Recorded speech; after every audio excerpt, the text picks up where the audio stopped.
Hello and welcome back to the Math Lounge, where today we're going to have a scintillating discussion on the hyperbola. So first things first, we need to have a mathematical definition of a hyperbola. And so here it is. The general equation looks very much like the general equation for an ellipse. A lot of the calculations are going to be similar. The big difference is that the A and the B, in this case, tell you the distance. I keep forgetting to put this on. The distance not to the ellipse, but rather to the box, the guide box that will help you draw your hyperbola. You'll understand this a little bit more when we actually look at an example. Um, Otherwise, the equations are very similar. The c, the distance to the focus, though, that's different as well. So let's get to an example so that we can hopefully figure out exactly how all this stuff works. So there's the general equation up there at the top. And I want to graph this equation and find the center, the foci, and the vertices. So let me switch over to my, well, I guess I need to draw first. 2y squared. So give me a sec and then I'll show you what I've got. 4y minus 2 minus x squared plus 2x is equal to 8. That's interesting. Okay, so here's what I've got written here. So the first steps for graphing a hyperbola will be the same as an ellipse. And you might be looking at this wondering, how do we know that's a hyperbola and not an ellipse? Well, the easy way to tell is the fact that one of your squared terms is positive and one of them is negative. Whenever that happens, you've got a hyperbola. But the surefire way is to actually just do the completing the square to get um, a standard form of the equation. Minus x squared minus 2x. Whoops, I forgot that minus 2. I just moved it over. There it is. Okay, so because I need the leading coefficient of the squared term to be just 1, I had to factor 2 out of the y squared term, and I had to factor negative 1 out of the x squared terms, which caused that to end up being a negative number. Okay, now we take, hopefully I don't have to, I'll just talk through this. Half of 2 is 1, 1 squared is 1. And since I've added 1 times 2 to the left side, I have to add 1 times 2 to the right side. Let's see, x squared minus 2x. Negative 2 divided by 2 is negative 1. Negative 1 squared is 1. And because I've added negative 1 to the left side, I have to add negative 1 to the right side. Finally, I've got to add 2 to both sides. And once again, this is not coming out nicely. So here, we get 2 times y plus 1 squared minus x minus 1 squared is equal to 8 plus 2 is 10, minus 1 is 9, plus an additional 2 from here gives me 11. Oh, whatever. No, I'm sorry. I'd like it to not be 11. So I'm backing up here, and I'm going to pretend that this number that I started out with was 6 and not 8. All right? So just humor me on this one. It'll just make things a little bit nicer moving forward. So there's a 6. Here's a 6. And then this ends up being 9. All right, we could do it with the, it's still not going to be pretty, but at least it won't be quite horrible as it would have been. Okay, so divide everything by 9, and I get 2 times y plus 1 quantity squared over 9. And then x minus 1 quantity squared over 9 is equal to 1. Finally, so that this looks like the general form, I need to write this like this. It's the same.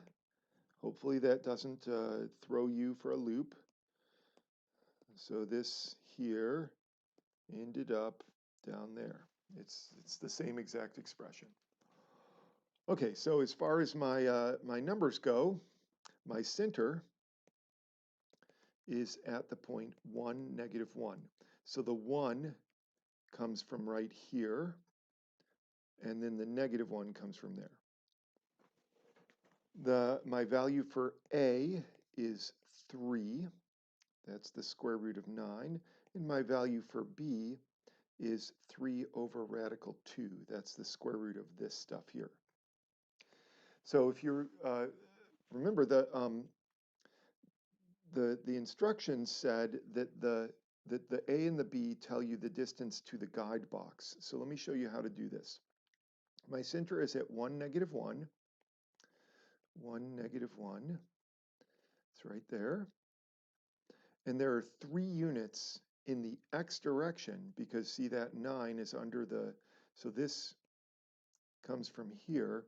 So the 3 units in the x direction to the guide box. So 1, 2, 3. So there's one of the points for the guide box. And here's the other point. I have to go up and down because this here came from the y expression.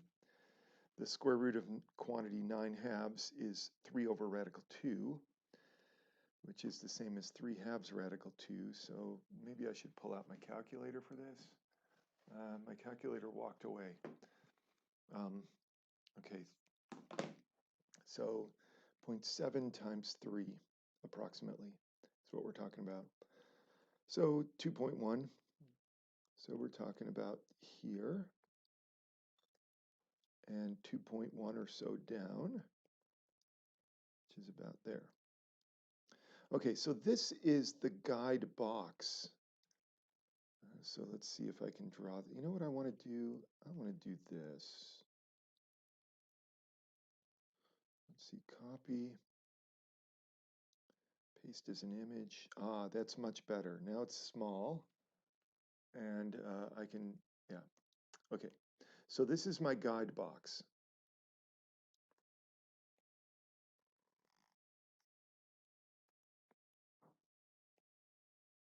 There. So there's my guide box, and this is going to guide me as I draw my hyperbola. So the way I'm going to draw this is I draw a straight line diagonal through the middle of the box.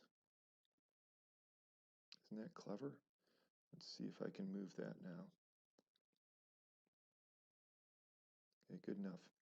And then I draw another straight line through this direction.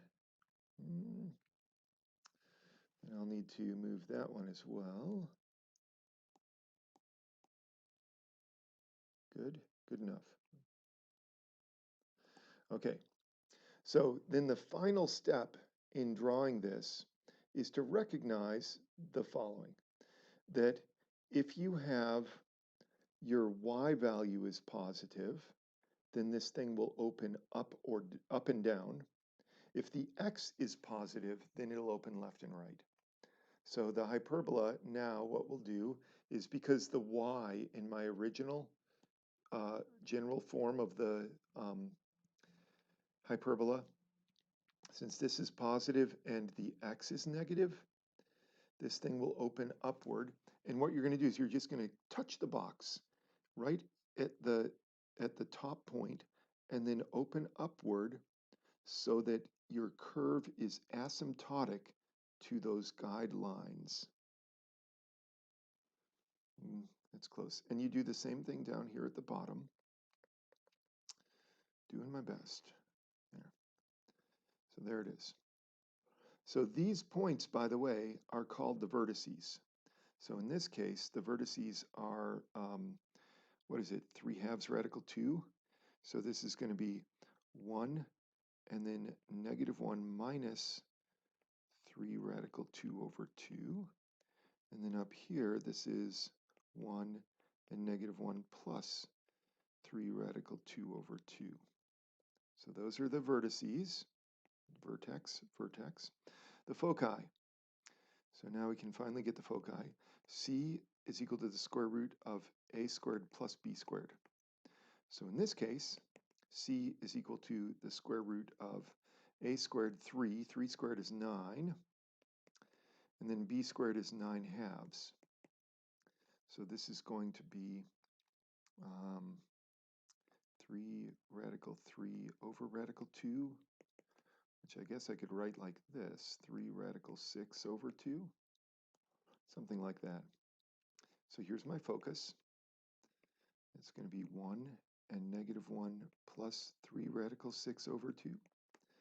And down here is the other focus, 1 and negative 1 minus 3 radical 6 over 2.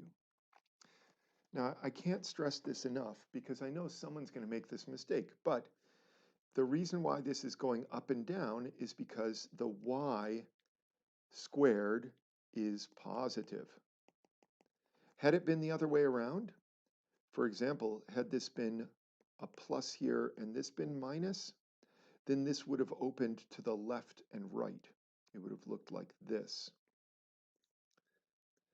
But it doesn't. So there it is. So there's what a hyperbola looks like. I know you've got questions about this, and so I encourage you to please do come bring them to class, and we'll do our best to answer. I'll do my best to answer them in class. All right, thanks for watching.